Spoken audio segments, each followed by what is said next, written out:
Hi, everybody. My name is Rommel Manio, and I'm the campus experience pastor at Saddleback Church. What that means is I oversee the guest experience from street to seat. And what I'm going to talk to you guys today about is how to create an exceptional, memorable moment. The difference between a memorable moment and an exceptional one is a return visit. And I know everybody wants that. Memorable moments are usually associated with positive experiences, whether that's people related or just the places you visit. But I think everybody can say that they've had experience in their life where those memorable moments were negative. They weren't great. And unfortunately, probably unforgettable. Maybe it was at a hotel you checked into. Maybe it's a restaurant that you ate at. Maybe it's a retail store, right? We had maybe a rude concierge. You had someone at a hotel that just ignored you. You had someone at a store that just didn't even say hi to you, right? Either way, it took one person to ruin that moment, right? And when someone ruins and at that moment you've had the experience you had, right? You constantly think about it and you can't get it past your mind. It's that moment that has turned into something that was different of an experience that you hoped for, right? But then here's the key, right? The moment those things happen, there's one person, and the key to that one person is you, your volunteers, your staff, right? We are the key to make sure that we can create an exceptional, memorable moment, right? We get to be part of the story that our guests will experience at our church, right? And the key statement here, you guys, is we get to. Not we have to, not we need to, but we get to. And that's a mind shift and attitude of how we serve our guests, right? It's a position of humbleness and gratitude, and not a position of our title, role, or the spot we serve, right? You have people at volunteers that maybe have been serving for 20 plus years, and this is the spot that I serve in, right? We got to make sure that it's not about that, right? You see, it has to start with the right posture and position of our heart of why we serve, right? So if you have difficult people like that, oh, this is my spot. Let's talk about the heart. Let's talk about why they serve. Like when we came back after quarantine, I didn't want to have people serving because it's just a thing that they were supposed to do. I didn't want them serving because that's the box they need to check, right? I want more from them. I want them serving because it's what we want greater for them to serve, right? Because they want to point people to Jesus, because they want people to create an experience worth remembering. I think now more than ever, we have to set the bar higher and ask for more from our volunteer teams. We just can't settle for good enough. Right. So here are 5 words that I want you guys to write down. It's attitude, attentiveness, awareness, attractability, and appreciation. Right? 'Cause the guest experience is in our hands. So these 5 words will hopefully help you create a better, exceptional, memorable moment. So first one is attitude, is how are you serving? Okay, mentioned this earlier. The position of your heart is more important than the position you hold. Our attitude sets the tone of how we treat our guests. And I get that's pretty obvious, right? It's attitude. Of course, have a great attitude. But sometimes it's the obvious things that we miss the most. It's those things we need the most reminders about. I know for me, I do. Right? Our attitude affects our body language and the tone in our voice. Right? Who wants to be greeted with attitude? Nobody does. Right? Especially at a church. Okay, the next one is attentiveness. Okay, be there for the guests and meet their needs, not focusing on your own, but their needs. Right? Our guests deserve our full attention. And how often do you find yourself, your teams, talking to their friends and each other versus welcoming people as they walk by? Right? How does that make a guest feel? What does that communicate to them when we have ignored them? Or the people that we just complained about at a retail store or hotel who ignored us, our guests are complaining how we ignored them. So be attentive. Next one is awareness. Be aware of what's happening around you while you serve, and be in the moment of your surroundings versus going through the motion in your spot and just serving routinely. This goes hand in hand with attentiveness, right? Don't be a robot in what you do. Keep your eyes up, and being aware allows you to see beyond what's coming in front of you, which means you'll serve your guests so much better, right? So be aware of your surroundings. The next one is attractability, right? Serve in a way that brings others closer to Jesus and wanting to serve alongside you versus in a way where people just want nothing to do with you in the church, right? Have fun, bring your personality out, and don't be rude and ignore people. Like if you do everything that we've said already, people will be wanting to be a part of what you do, right? If we describe Jesus in the church simply from how you serve, what would that description be? Right? How would they describe Jesus from how they see you serve?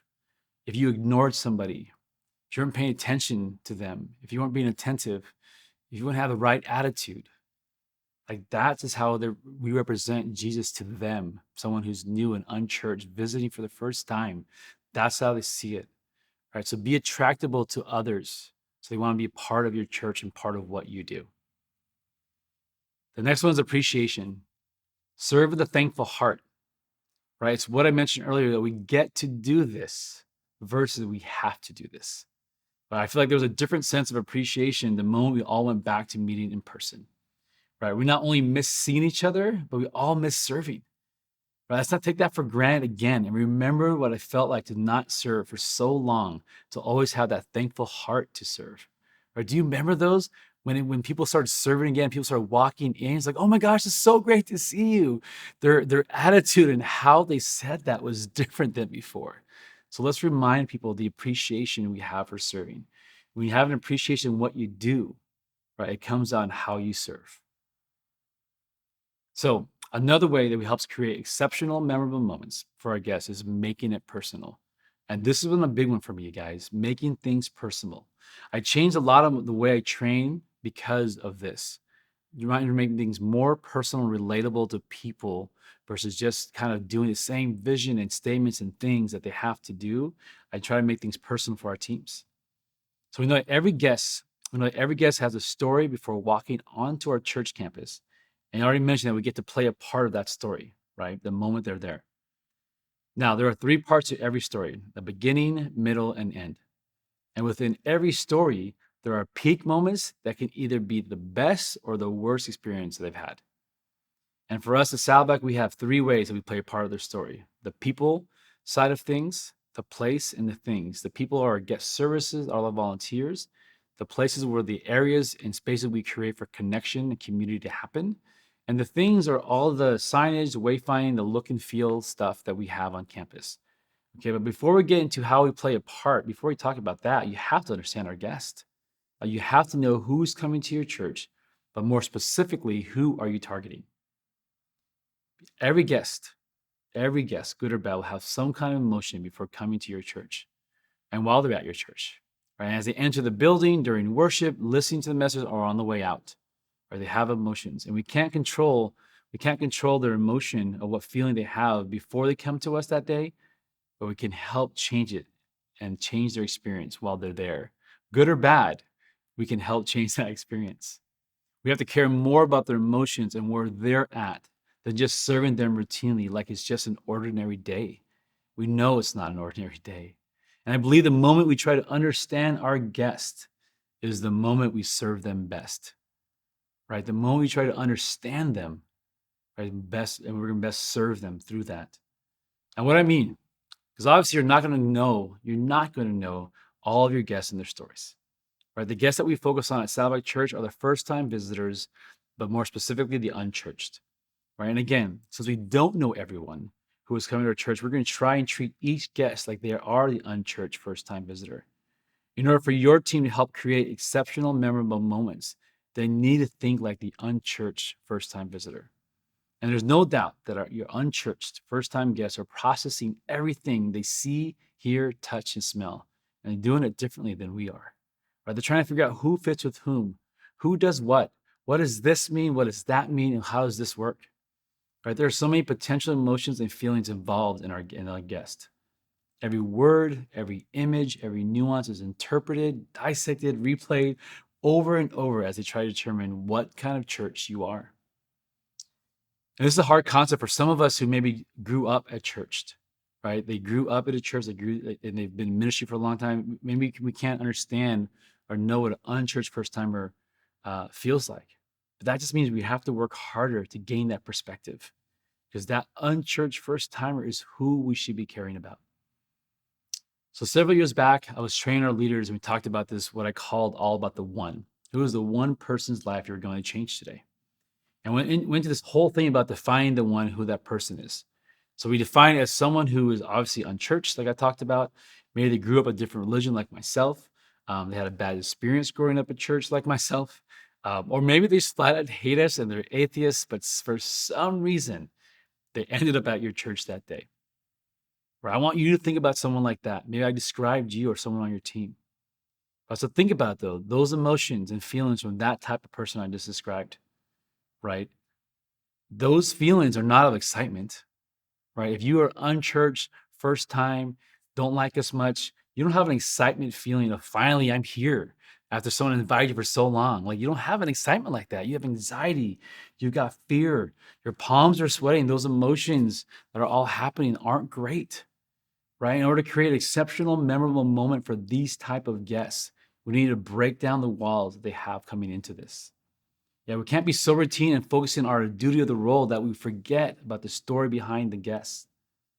So after defining all this in that meeting, all about the one and going through it, like I just told you guys, our training got derailed because someone raised her hand and said, Rommel, you just described me. And her name was Jackie.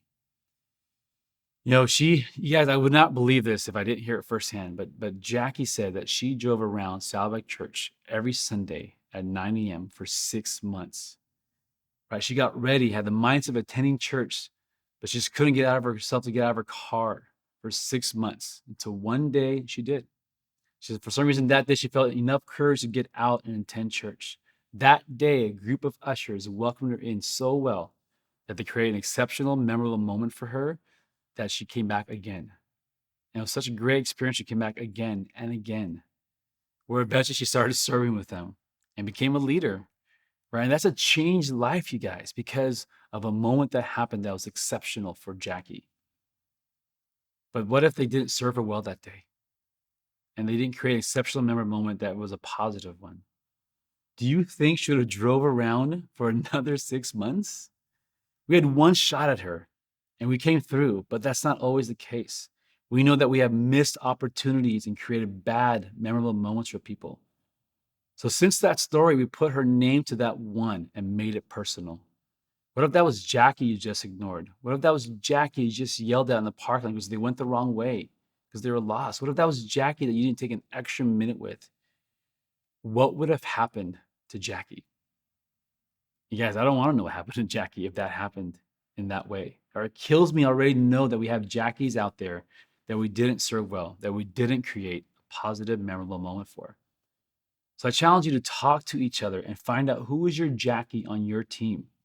Put a name to that face and make it personal. Ask those questions, how they came to church. Ask their background, their stories, if they were unchurched, if they didn't like us, if they had a bad experience growing up, whatever that was.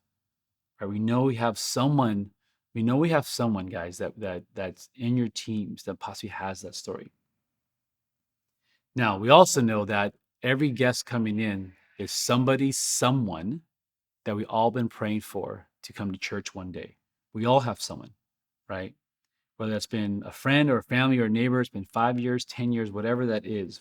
For some of us, it's been decades probably of asking and praying that one day their Jackie will say yes and get enough courage to get out of that car.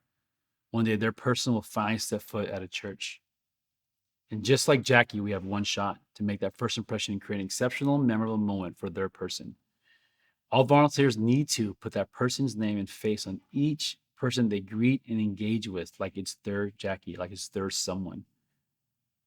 How much different would we act and serve if we know that someone is coming to your church this weekend? If I told you my someone's coming to your church this weekend, I told them exactly who they are, what they're wearing, what they look like, how would you act and how would you treat him? It'd be different, right? You'd be so more intentional about what you're saying to them, how you're saying to them. You act almost different. But if we all did that, what a game changer that would be, right? What a game changer that'd be if we treated every guest like it's someone, like it's their Jackie. That mindset right there will help guarantee that we'll create exceptional, memorable moments for your guests. So I challenge you to do that. Ask and find out who is the Jackie on your team. and then define as well as those somebody, someone, and pray about them. Define those people that they've been praying about. That way, you can put a name to the face that they're serving, and know that, guys, my somebody could be here right now. How are you going to treat them? How are you going to greet them? How are you going to engage with that somebody? So I'll end with this. We can't forget that our teams can literally make or break someone's experience, good or bad, positive or negative. Memorable moments can happen at any time during their visit at our church. Anytime, any place. Those moments can happen. Not just in the parking lot, not just in the worship center. It can happen in the patio, on that sidewalk, in the kids' area, the students' area. It can happen anywhere. Let's remember that a simple smile and hello with the right attitude and heart behind it can go a long way, right? Especially with someone who's walking in with the fear and the doubt, insecurity, and anxiety we talked about, right? A smile and hello with the right heart and attitude. So make it personal. Put a name to the guest and their story. Right? Make it personal. Start diving into that personal piece for your team. So they're more invested. They're more invested when you take it personal. Right? We can't just be giving them the things they have to do and the visions and those statements of what they have to do, whatever that is, the manual, the trainings. Get beyond that. Right? Make it personal for them so they know and see what you're talking about, your why, your vision, your heart. By making it personal will come through. Last one is this: be excited about what we get to do, but also understand the responsibility we have. So be excited, but understand the responsibility we have to help create exceptional memorable moments for each and every guest. We hold so much in our hands when we serve these guests, right? We do. And you let your teams know you have that responsibility, right? Understand the responsibility and the role of what we get to do, but know that all our actions and our words have the consequences to make or break someone's experience at your church. Thank you so much, you guys. You can contact me anytime. My email address is ROMMEL, the letter M, at saddleback.com. Again, that's Rommel M at saddleback.com. If you have any questions, anything I talked about, or anything that you're going through, of any frustration or anything like that, I'd love to connect with you. I'd love to help you if I can, or just talk through it. I'm here in any way, any possible for all you guys out there. Hope you enjoy everything, and we'll talk to you soon. Thanks.